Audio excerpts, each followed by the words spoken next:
Barcelona is in the quarterfinals of the Champions League for the first time in 4 years. For the first time since Messi left. What a massive step forward. Huge. Not only financially, but also for the players. They needed this win. They needed the motivation. They needed a big Champions League night. They needed the experience to make them believe they're not as bad as the media makes them look like. And from top to bottom, both legs, I could confidently say Barcelona dominated. It is something I had not seen from Barca in the Champions League in a minute. Defeats upon defeats upon defeats, humiliations after humiliations, and disaster classes after disaster classes. But we are finally here. The Champions League quarterfinals. This was such a deserved win. A ray of hope. A shining light upon a depressing, inconsistent season. And that is all I've wanted for a long, long time. There's a sector of the media talking about how Napoli was not a big challenger. But honestly, I do not care.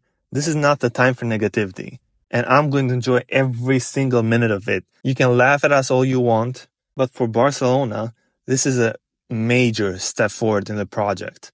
Even if we get knocked out in the next round, as long as we do not go out sadly or a major humiliation, I'll be fine with it. At the end of the day, expectations were the quarters for this year, and we have reached them. And all I'm saying is, do not let us get that Dortmund draw. Do not let us get that draw. Please, because I will be there. I'm not going to dive too much into tactical analysis or reviewing the game as a whole. I just want to talk about the importance of this win.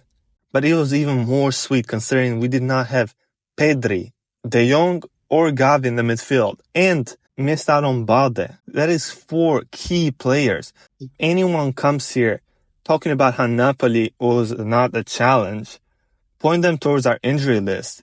Point them towards Napoli's new manager bounce. They just come off a 6-1 win and a 2-1 win against Juventus. Osimhen and Cavara was scoring for fun. Do not fall into that narrative. It's a deserved win, and Barca fans deserve to celebrate it. There's so many players I want to praise for this game, but the first and most important one, Pau Cubarsí. At the beginning of the season, I was a big Mikhail Faye fan for the B team. I did not understand why Xavi was bringing up a 16-year-old that I never heard about over Mikhail Faye. Well, I have to say, Xavi has made me eat my words. Cubarsí is already, in my opinion, a potential future world-class center-back. I mean, the guy turned 17 2 months ago. He's the perfect partner to Araujo's defensive and aggressive style of play. To win a man of the match as 17-year-old in a UCL knockout round debut for a Barca team that has been struggling for not only months, for years, is the next level achievement. I'm sorry, it needs to be praised more. Who would have thought at the beginning of the season that we would have Pau Cubarsí be one of our most important and best players? Because I did not. And all I can say is that La Masia has done it again. It really is our bright light in a dark, dark era for Barcelona. What would we do without La Masia at this point? I don't know, I'm not too sure.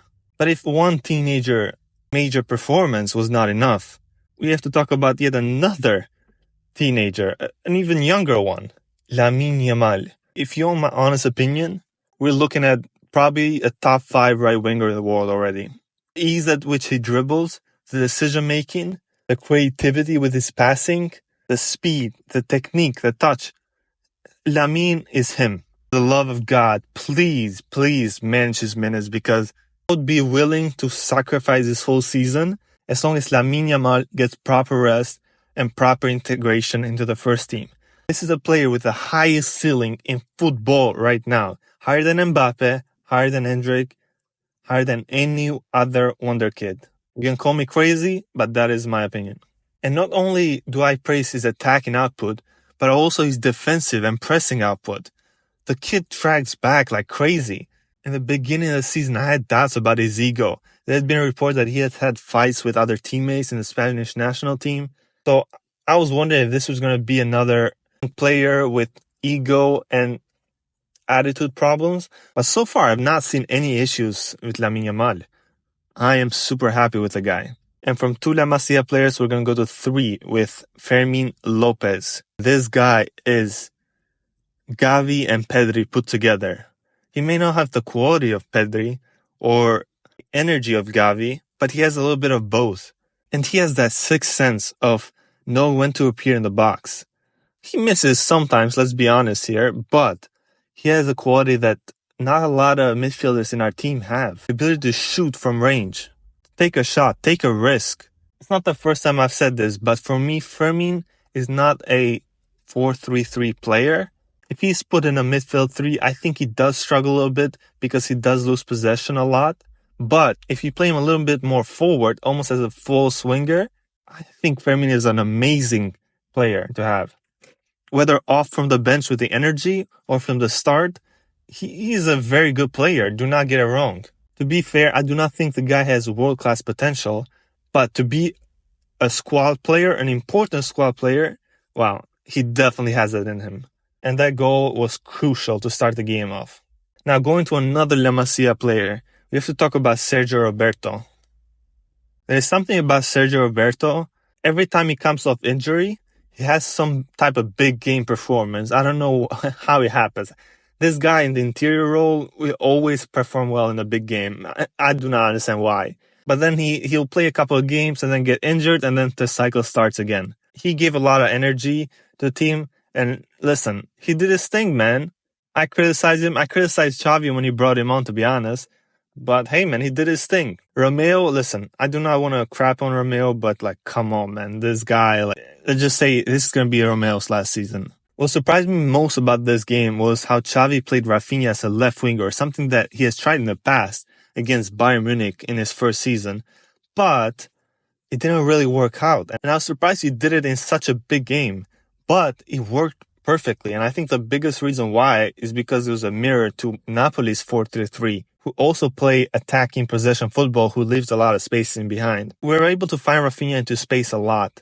Taking advantage of his biggest asset is the running in behind. And he gave some crucial passes for both the first goals. Unlucky for Rafinha not to get a goal this game, but I'm impressed by his work rate, his attitude, and his efficiency, to be honest. Overall, there's other players who perform very well. I think Gundogan had a good game. Not necessarily his best, but I think he gave a key pass for the third goal to seal the game. Lewandowski, he was trash all game, to be honest. However, he showed up in the third goal, tap it in. As much as you want to value that, I don't know. But he was there. He did a striker's job, I guess. Koundé needs to be praised more. This guy, I've never seen a player this disrespected. Defensively, at the right back spot, he is crucial. Without Koundé, this team's balance would have fallen apart. He kept Maradona's incarnation silent all game, and that needs to be praised more. Good job to Koundé. In conclusion, guys, I think this was a very good game in terms of attitude and in terms of seeing the team's physicality in motion, seeing how they react in a big game, and I was impressed. However, Napoli did have spells where they pressed us very well. They made us lose possession. They made us lose the control of the game. And I think a bigger team would take advantage of those chances. As happy as I am that we made it to the next round, I fear for this team if we face a bigger team like Manchester City or even Real Madrid, to be honest. We make too many mistakes that let our opponents into the game. We've talked about it a lot, but we keep doing it, so I'm not sure how to fix that. Regardless, though, I'm going to enjoy this win. You all should enjoy this win. And let's look forward to the draw, man. Whatever happens, happens. All I'm saying is, do not let us get that Dortmund draw in the next round. That's all I'm saying, because I will be there. I will be there.